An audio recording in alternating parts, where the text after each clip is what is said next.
क्या आप जानते हैं कि दुनिया में सिर्फ 4 देश अमेरिका, रूस, चीन और टर्की के पास ही अपने खुद के 5th जनरेशन फाइटर जेट्स बनाने की काबिलियत है। भारत इस एक्सक्लूसिव सुपर एलीट क्लब का 5वां मेंबर बनने के बेहद करीब पहुंच चुका है।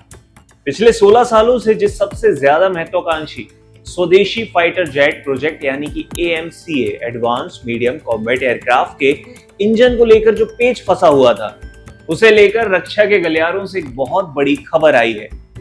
20 मई 2026 को फ्रांस की रक्षा खरीद एजेंसी DGA के चीफ पैट्रिक पैलोक्स का अचानक नई दिल्ली स्थित DRDO हेडक्वार्टर पहुंचना कोई आम बात नहीं थी। ये इस बात का सीधा संकेत है कि भारत अपने महाविनाशक स्टील्थ फाइटर के लिए फ्रांस की एरोस्पेस दिग्गज सैफरान के साथ अब तक की सबसे बड़ी टेक ट्रांसफर इंजन डील को अंतिम रूप देने जा रहा है। रक्षा के गलियारों में मची इस हलचल के पीछे की पूरी कहानी क्या है, AMCA की विकास यात्रा क्या रही है, आइए सिलसिलेवार ढंग से समझते हैं। सबसे पहले जान लीजिए DRDO मुख्यालय में उस हाई प्रोफाइल सीक्रेट मीटिंग के बारे में। 20 मई को फ्रांस के डायरेक्टर जनरल ऑफ आर्मामेंट्स के डेलीगेट जनरल पैट्रिक पैलोक्स के नेतृत्व में एक बेहद ताकतवर फ्रांसीसी डेलीगेशन नई दिल्ली पहुंचा।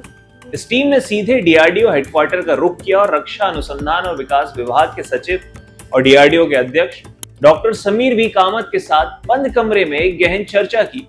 एक सीक्रेट मीटिंग, आधिकारिक तौर पर तो इसे उन्नत रक्षा प्रौद्योगिकी यानी कि एडवांस डिफेंस टेक्नोलॉजीज में सहयोग को मजबूत करने की एक सामान्य बातचीत करार दिया गया, लेकिन ग्लोबल डिफेंस एक्सपर्ट्स ये अच्छी तरह से जानते हैं कि इस समय भारत की जो सबसे बड़ी जरूरत है वो AMCA के लिए एक दमदार 110 किलो न्यूटन का इंजन है। भारत इस मामले में लंबे समय से फ्रांस की कंपनी सैफरॉन और जर्मनी के बीच ऑप्शंस को तलाश रहा था, लेकिन इस ताजा विजिट ने फ्रांस का पलड़ा थोड़ा सा भारी कर दिया है। ये पूरी की पूरी वेवलेंथ रातों रात मैच नहीं हुई है, बल्कि इसकी स्क्रिप्ट इसी साल की शुरुआत में लिखी जा चुकी थी। 17 फरवरी 2026 को बेंगलोर में 6वीं भारत फ्रांस वार्षिक डिफेंस टॉक हुई थी। इस हाई लेवल मीटिंग की कमान खुद रक्षा मंत्री राजनाथ सिंह और फ्रांस की सशस्त्र बल मंत्री कैथरीन वॉटरिन के हाथों में थी। इस दौरान दोनों ही देशों ने अपने रक्षा सहयोग समझौतों को अगले 10 सालों के लिए रिन्यू कर दिया।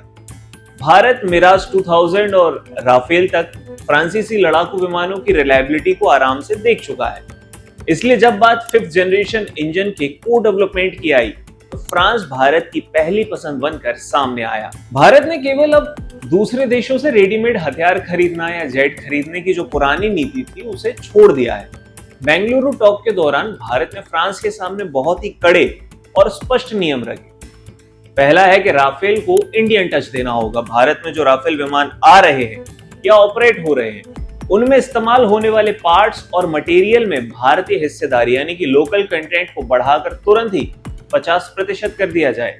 सर्विसिंग और मरम्मत के लिए भारत अब विदेशों पर निर्भर नहीं रहना चाहता, इसलिए फ्रांस से यह भी डिमांड की गई कि वो भारत में ही विशाल मेंटेनेंस, रिपेयर और ओवरऑल फैसिलिटी को सेटअप करे। जब फ्रांस राफेल के लिए इतनी बड़ी टेक्नोलॉजी शेयर करने के लिए तैयार है, तो सैफरॉन के साथ AMCA इंजन का जॉइंट प्रोडक्शन भारत के लिए गेम चेंजर साबित होने वाला है। भारत का ये 5th जनरेशन फाइटर जेट का सपना एक दिन में तैयार नहीं हुआ है। इसके पीछे वैज्ञानिकों और इंजीनियर्स की 1.5 दशक से ज्यादा की तपस्या है। 2010 अक्टूबर में यहाँ रक्षा मंत्रालय ने सिर्फ 90 करोड़ रुपए के शुरुआती बजट के साथ AMCA की फिजिबिलिटी स्टडी को हरी झंडी दिखाई थी। फिर आता है 2013-14 जब इसका पहला लुक सामने आया। 2013 में पहली बार दुनिया ने इसका एक छोटा सा 1:8 स्केल पर एक मॉडल देखा।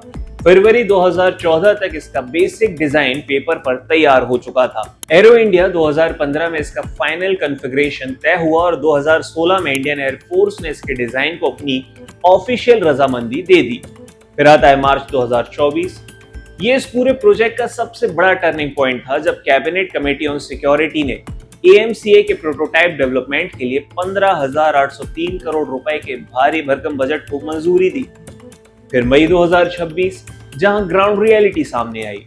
आंध्र प्रदेश में AMCA प्रोग्राम के लिए स्पेशल डिफेंस हब और मैन्युफैक्चरिंग फैसिलिटी की नींव रख दी गई, यानी अब कागजी काम खत्म हो चुका है और जमीन पर प्रोटोटाइप बनाने का काम तेजी से शुरू हो चुका है। तो सवाल उठता है कि AMCA और ये इंजन भारत के लिए इतना खास क्यों है। वर्तमान में जो भारत के पास सबसे एडवांस फाइटर जेट है वो है राफेल, जो कि 4.5 जनरेशन का है।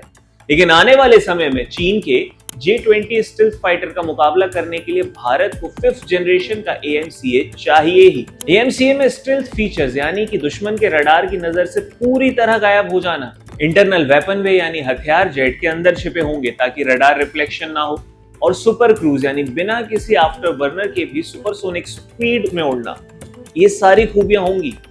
इन सभी फीचर्स को पावर देने के लिए एक बेहद एडवांस और ट्रस्टेड इंजन की जरूरत है, जिसे DRDO और फ्रांस की सैफरन मिलकर भारत के लिए डेवलप करेंगे।